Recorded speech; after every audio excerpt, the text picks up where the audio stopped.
यः महोदय वर्तते कुबेर महोदय अहम आह्वानं करोमि सः संस्कृत सप्ताह विषये किंचित अभिभाषणं करिष्यति।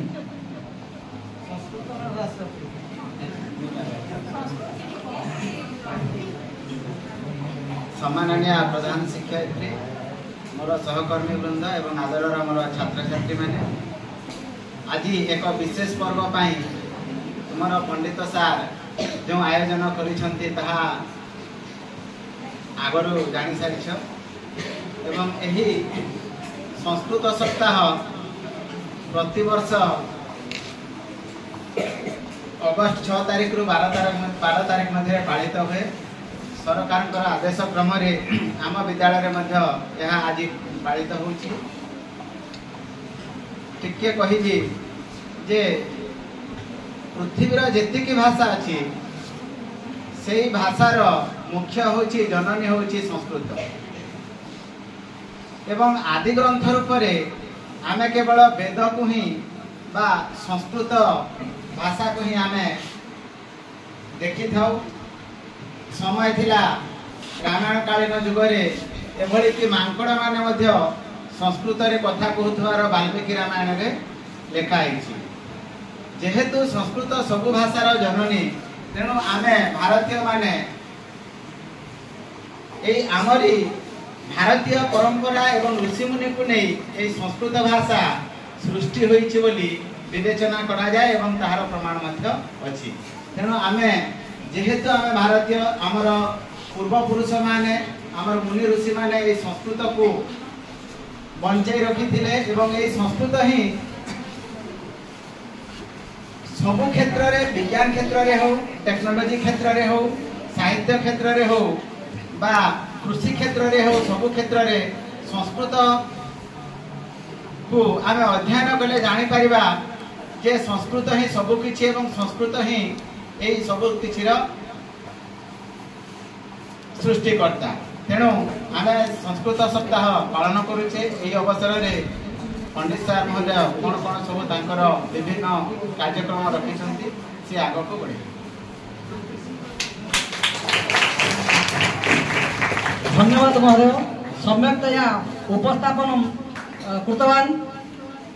इदानीम् अहम् अस्माकं विद्यालयस्य शिक्षक ईश्वर महोदयं आह्वानं करोमि स्वपिच दिवसस्य विषये किञ्चित् अभिभाषणं दास्यति।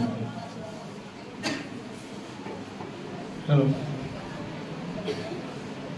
आज संस्कृत सप्ताह पालन सभारे उपस्थित थिबा माणिकेश्वरी सरकारी उच्च विद्यालय प्रधान शिक्षयित्री प्रकाशिनी पटेल मैडम वरिष्ठ शिक्षक कुबेर सार कंदर्प सार और समस्त शिक्षक शिक्षयित्रीगण तथा उपस्थित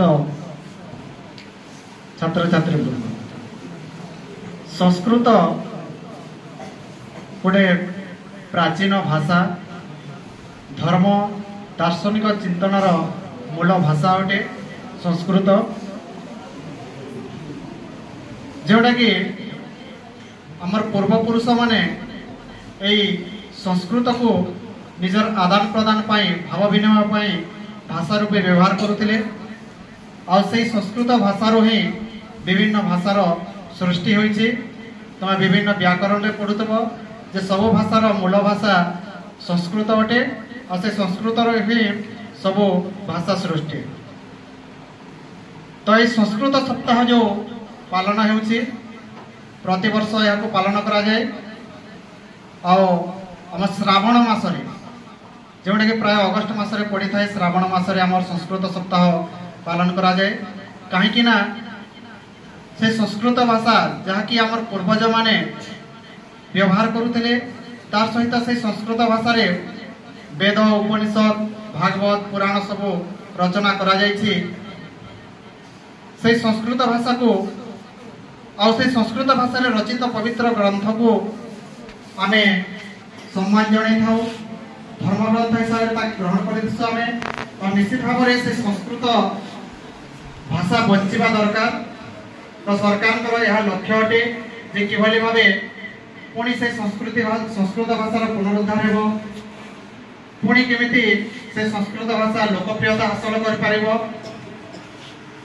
स्कूल लेवल रे हो कॉलेज लेवल रे हो कि यूनिवर्सिटी लेवल रे हो संस्कृत भाषार केवली प्रचार प्रसार करा जिवो तार सहित जनसाधारण मानक मध्य भी संस्कृत किभली भाव में प्रचार प्रसार करा जिवो सेति पई सरकार भी चेष्टित तो तुम्हें माने एई अवसर रे मु तुमको गोटे उपदेश देवी निश्चित भाव में आम तो पाठ्यक्रम अच्छे संस्कृत तुम्हें ताकू भी भल से पाठ कर संस्कृत विषय जान टीवी माध्यम भी आमर English Odia news Hindi news कि जहाँ भी आम आंचलिक भाषा गुड़िक न्यूज प्रसारण कराऊे देख माने संस्कृत भाषा भी न्यूज प्रसारण कराए तो संस्कृत भाषार भी न्यूज देख जान आउ समस्ते मिलमिशी कर आम से संस्कृत भाषा को बचाई रखा ये कही मोर वाणी को विराम दूँ धन्यवाद धन्यवाद महोदय सम्यक्तया उपस्थापन कृतवान् अहम भवतः कृते अशेष अशेष धन्यवाद अर्पण करिष्यामि एवं इदानीं समये अहम पीपीटी माध्यमेन भवतीनां च कृते एक पीपीटी उपस्थापन करिष्यामि तन्मध्ये संस्कृत भाषाया महत्त्वम् आलोचना कुर्मः सर्वे सम्यक्तया पश्यन्तु एवं श्रवणं कुर्वन्तु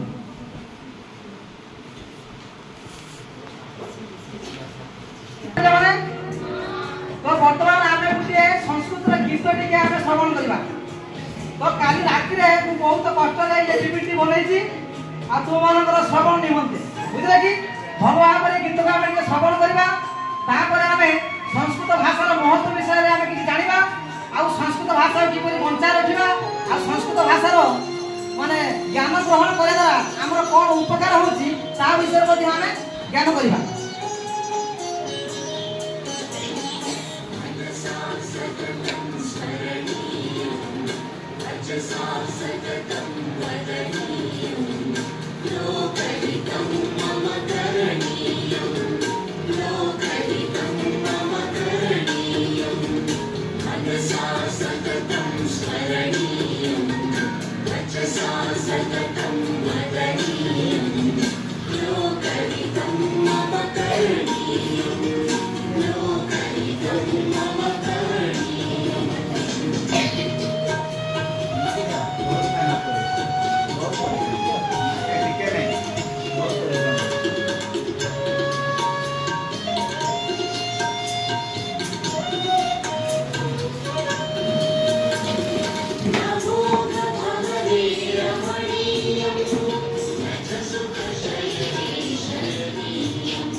देखो पिलाने तो वर्तमान लेखा अछि संस्कृत भाषा या महत्व तो आज आमे संस्कृत भाषार महत्व विषय आमे आलोचना करिबा आ तो माने समस्त ध्यानपूर्वक ताहाको सुनिबो देखो प्रथम आसिला संस्कृत भाषा अस्माकं देशस्य प्राचीनतम भाषा अस्ति तो संस्कृत भाषा आम देशर पूरा बहुत माने प्राचीन कालर भाषा अटे परवर्ती प्रश्न आसी संस्कृत भाषा भारत राष्ट्रस्य एकता या आधार अस्ति तो संस्कृत भाषा आम जो भारत के राष्ट्र अच्छी ताकू एकता रे बांधिबा पई ये एक माध्यम अटे ये होची संस्कृत भाषा तो तृतीय नंबर आसिला संस्कृत भाषा भारतस्य प्राणभूत भाषा अस्ति।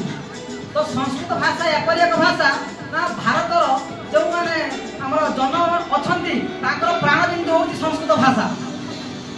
तो संस्कृत भाषा निश्चित भाव में आमे अध्ययन करबा आवश्यक। चतुर्थरे आसिला चत्वार वेदाः रामायण महाभारत भगवत गीता इत्यादि ग्रंथा संस्कृत भाषा एवं विरचितानि। मोर कहयार कथा होची नामर जे चत्वार वेद अछि ऋग्वेद सामवेद अथर्ववेद यजुर्वेद ये सब संस्कृत भाषा रे ही वर्णित होईछि। तो रामायण मध्य संस्कृत भाषा रे होईछि, महाभारत मध्य संस्कृत भाषा रे होईछि। तापर आसिला भगवत गीता से मध्य संस्कृत भाषा रे होईछि। तापर नेक्स्ट प्राचीन काले एसो भाषा सर्वसाधारण भाषा अछि। तो प्राचीन काल रे एई जे संस्कृत भाषा एरे लोकमानक मुखरे ही उच्चारित हेउतिला। तापर आसिला प्राचीन काले सर्वे जनाः संस्कृत भाषायां एवं वदन्ति स्म। तो प्राचीन काल रे माने पूर्व काल रे लोक माने संस्कृत भाषा रे ही कथबार्ता हेउतिले।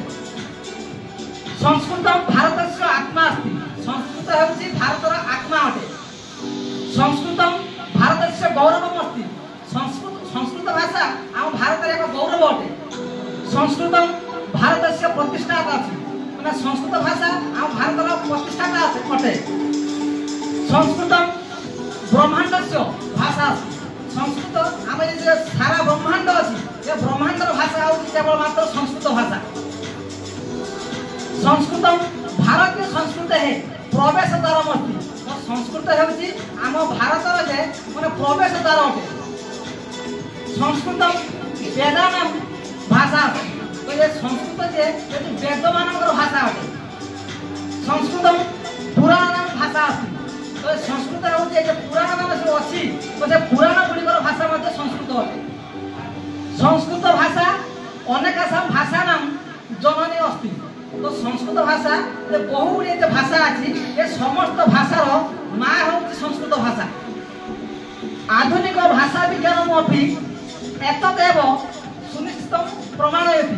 तो आधुनिक भाषा मध्य ये भाषा माने भाषा विज्ञान मध्य प्रमाण करि पारुछि। आ समस्त देखिबा होछि अत्र केतन श्लोका सन्ति एठारे केतोटी श्लोक दिया जायछि। तो से श्लोक में आवृत्ति करिबा जेमिति लेखा अछि एसां न विद्या न तपु न दानम ज्ञानम न शीलम न गुरु न धर्मः ते मर्त्यलोके भूमि भारभूता मनुष्य रूपेण मृगास्तरन्ति। आर अर्थ होछि जे माने विद्या ग्रहण करନ୍ତି नाही, जे माने हम तप माने तपस्या करନ୍ତି नाही, जे माने दान दियନ୍ତି नाही, जे माने ज्ञान ग्रहण करନ୍ତି नाही, तो से माने कोन ना ये जे हमर धरा पृष्ठरे एक मृग सदृश। मृगर काम कोन? मृगर काम होछि केवल घास खाइबा आ किछि काम नाही। तो सेही परि भाबरे ए मनुष्य ए धरा पृष्ठरे विचरण करूछि। तेणु आमको ज्ञान ग्रहण करबाक अछि, आमको दान दबाक अछि, आमको शीलवान हेबाक अछि, आमको धीरवान हेबाक अछि। परवर्ती श्लोक आसला पृथ्व्यां त्रिरत्नानि जल अन्नम सुभाषित मूढ़हि पाषाण खंडेषु रत्न संज्ञा विद्यते। तो कहयार अर्थ होछि पृथ्वी रे तीनोटी रत्न अछि। पृथ्वी रे केतोटी अछि? तीनोटी। कोन कोन ना गोटे होछि जल, आउ जे होछि अन्न, आउ जे होछि भल कथा सुभाषित भल कथा। किंतु आमर मुढ़ई अर्थ मूर्ख लोक माने पत्थर खंडकु हीरा बोली मानुछन्ति। परवर्ती श्लोक अछि हस्तस्य भूषणं दानम सत्यम कंठस्य भूषणम सूत्रस्य भूषणं शास्त्रम भूषण किम प्रयोजन। यही श्लोकर अर्थ होछि हस्तस्य भूषणं दानम अर्थ हातर अलंकार होछि दान देबा न तो विभिन्न प्रकार आय अलंकार पिंधिबा। सत्यम कंठस्य भूषणम आमर कंठर भूषण होछि कोन? सुनाहार पिंधिबा ताहा नुहे। आमर कंठर भूषण होछि भल कथा कहबा, सत्य कथा कहबा। तापर कोन अछि ना आमर होछि कानर भूषण। कानर भूषण होछि कोन ना भल कथा सुनिबा, शास्त्र कथा सुनिबा। यही परि उत्तम चरित्र निर्माण पाई संस्कृत भाषा रे श्लोक सब अछि। बुझि पाछन पिला माने? तो निश्चित भाव रे हमें संस्कृत पढिबा। अतः संस्कृत अधिकव्यम। तेणु संस्कृत पढिबा उचित। तो यही परि भाव संस्कृतर महत्व हमें जानि पारिलु। तो এই সংস্কৃত কিপরি আমি বজায় রাখিবা আমার আগামী পিঢ়ি যে অଛନ୍ତି ସେମାନେ কিপରି সংস্কৃତ পড়িকি নিজের চরিত্রକୁ সুমার্জিত করিবে তা প্রতি ମଧ୍ୟ ଆମେ ଧ୍ୟାନ দেবা। তো এই সংস্কৃত সপ্তাহে যুগ ଦେଇଥିବାରୁ ଆପଣମାନଙ୍କୁ ଅଶେଷ ଅଶେଷ ଧନ୍ୟବାଦ। पुनश्च संस्कृत भाषा अहम कथयिष्यामि। अस्मिन् संस्कृत सप्ताहस्य कृते अस्माभिः सह सम्मिलितस्य बहु धन्यवादः। समाप्तम्। उपस्थित समस्त मोर सहकर्मी एवं स्नेहर मोर छात्र छात्री आज तुम्हें जो आमर शिक्षक माने कहीगले संस्कृत विषय रे आ बनमाली सार देखिए तुम्हें जानिल पीपीटी माध्यम बहुत सुंदर भाव से संस्कृत भाषार केते महत्व रही एवं केते पुरातन ता विषय रे सब टिकी निखी करके तुमको व्याख्या कले। तो मु या विषय रे तुमको आगु बहुत थर भी कही जे संस्कृतर समस्त श्लोक रे प्रतिटी श्लोक रे विज्ञान भरपूर अच्छी जहाँ आमे बुझीने आमे बुझी पारुने कहीं ना संस्कृत विषय रे हमर ज्ञान बहुत कम आमे ताको पढ़िबा पे छाड़ी देलेनी गोटे प्रकार। तो सेथि पई हमर जर्मन सरकार आम भारत रु 100 स्कॉलर को से डाकी की स्कॉलर कहले जानि छ तो पंडित जहार की अगाध ज्ञान थिबो संस्कृत रे ताको डाकी की से बही सब पढ़िबा पई एवं ताको अनुवाद करिबा पई कहउछथि काहे कि ना सेथिरे विज्ञान भरपूर अछि। तुमे पौराणिक उपाख्यान रे पढ़िथिबो रावण रो गोटे विमान थिला तुमे जानि छ पिला ता ना कोन पुष्पक विमान। तो एबे सुधा वैज्ञानिक माने सेई पुष्पक विमान रो जो सूत्र गुड़ा रही तैयारी करने तार मो जानवे 16टा सूत्र पाई सारे जदि तार सबुतक सूत्रटा पाइबे हेले निश्चित भाव में वर्तमान वैज्ञानिक माने से पुष्पक विमान तैयारी करने समर्थ हो। तो से आमको निश्चित भाव में संस्कृत पढ़ाई पड़ो संस्कृत विषय रे अगाध ज्ञान आमको आहरण करने को पड़ो हेले जाए जो आम पौराणिक उपाख्यान गुड़ा रही वेद सब रही तो से सब को जब आम पढ़ा एवं ताकू प्रतिटी श्लोकर अर्थटा को बुझीपर हेले निश्चित भाव में आमर आगामी पीढ़ी रे जो माने विज्ञान क्षेत्र रे गवेषणा करछंती से माने निश्चित भाव में से भली विमान एवं अन्य अस्त्र शस्त्र जहाँ कि तुम्हें रामायण एवं महाभारत रे ऑलरेडी पढ़ी कि साइछ सेटा तैयारी करने निश्चित भाव में समर्थ हेबे। तो सेथिबाई आमको निश्चित भाव में संस्कृत प्रति ध्यान देवा पड़ो एवं मु तुम मानू माने संस्कृत पढ़ाई निश्चित भाव में उत्साहित करी एति कही मो वक्तृता को विराम यही संस्कृत सप्ताह विषय में मंतव्य प्रदान कर सारा मुझे गोटे दुईटी छुआ कहि से अल्प किसी समय 2-3 पद संस्कृत विषय किसी कहे तापर यही कार्यक्रम आम समाप्त करवा। परवर्ती कार्यक्रम एनर्जी क्लब ता विषय में गोटे सभा आयोजन कर विषय में आम टे भल भाव में ज्ञान ग्रहण करवा आम कार्यक्रम आज समाप्त रखा। जय जगन्नाथ। माननीय उपस्थित प्रधान शिक्षक उपस्थित गुरुजन वृंद और मोर छोट बड़ भाई भौणी माने मुझे नमन महानंदिया आज संस्कृत भाषा विषय में किसी कहवाक जाऊँगी। संस्कृत भाषा को आम कहीं प्राचीन बोली कहवा ना देव मानकर ना सबु भाषार जननी होइथिबारु ना कौन अन्य कारण रही कहीं जानी कि न जानी ताहले मु ताहाकु कहि देउछि ना बहु पुरातन कालरू देवता माने एही भाषा को व्यवहार करि आसुछंती। गोटिए समय थिला जेतेबेले यूरेशिया नामक देश रे सेठारे बास करुथबा लोक माने एही भाषा को व्यवहार करुथिले तांकु आर्य बोली कहा जाउथला। ताहले आमे कोन जानिले जे आर्य माने एही भाषा को सर्वप्रथमे व्यवहार करिथिले। तो एही भाषाटी आम भारत को किपरि आसिला ନା ଯେତେବେଳେ ଆର୍ଯ୍ୟମାନେ ଆମ ଭାରତକୁ ଆକ୍ରମଣ କରିଲେ ସେତେବେଳେ ସେହି ଆର୍ଯ୍ୟମାନଙ୍କର ସଂସ୍କୃତ ଭାଷାର ପ୍ରଭାବ ଆମ ଭାରତରେ ପଡ଼ିଲା। ଏହାଦ୍ୱାରା ଆମର ଭାରତରେ ଏହି ଭାଷାର ଉତ୍ଥାନ ହେଲା। ପରେ ପରେ ଏହି ଭାଷା ଠାରୁ ଆମର ବିଭିନ୍ନ ପ୍ରକାର ଭାଷାମାନ ଜନ୍ମ ହେବାକୁ ଲାଗିଲା, ଯେପରି ଇଂରାଜୀ, ତେଲୁଗୁ, ତାମିଲ ଏହିପରି ବିଭିନ୍ନ ଭାଷାର ଜନ୍ମ ହେବାକୁ ଲାଗିଲା। ତେଣୁ ଏହି ଭାଷାକୁ ଆମେ ସମସ୍ତ ଭାଷାର ଜନନୀ ବୋଲି କହିଥାଉ। ଆପଣମାନେ ଆଉ ମଧ୍ୟ ଜାଣିଥିବେ ଯେ ରାମାୟଣ, ମହାଭାରତ ଏପରି ବିଭିନ୍ନ ପ୍ରକାରର ଧର୍ମଗ୍ରନ୍ଥ ଆଦି ସବୁ ଆମର ସଂସ୍କୃତ ଭାଷାରେ ଲିଖିତ ହୋଇଛି। ଯଦି ତାହାକୁ ଆମେ ପଢ଼ିବା ତାହେଲେ ଆମେ ମୋକ୍ଷ ମଧ୍ୟ ପାଇପାରିବା। ତେଣୁ ଆମକୁ ସଂସ୍କୃତ ପଢ଼ିବା ବହୁତ ଜରୁରୀ ଅଟେ। ତେଣୁ ଆମେ ସଂସ୍କୃତକୁ ଦେବ ଭାଷା ବୋଲି ମଧ୍ୟ କହିଥାଉ, କାରଣ ରାମାୟଣରେ, ମହାଭାରତରେ ଏହିଠାରେ ସଂସ୍କୃତ ଭାଷାର ବ୍ୟବହାର ହୋଇଥିଲା। ସେଠାରେ ଯେଉଁ ଦେବତାମାନେ ଯୁଦ୍ଧ କରୁଥିଲେ ସେମାନେ ସଂସ୍କୃତ ଭାଷାରେ କଥୋପକଥନ କରୁଥିଲେ। ତେଣୁ ଆମେ ଏହାକୁ ସବୁ ଦେବତା ଭାଷା, ଦେବମାନଙ୍କର ଭାଷା ମଧ୍ୟ କହିଥାଉ। ଏତିକି କହି ମୁଁ ମୋର ବକ୍ତବ୍ୟକୁ ବିରାମ ଦେଉଛି। ଧନ୍ୟବାଦ।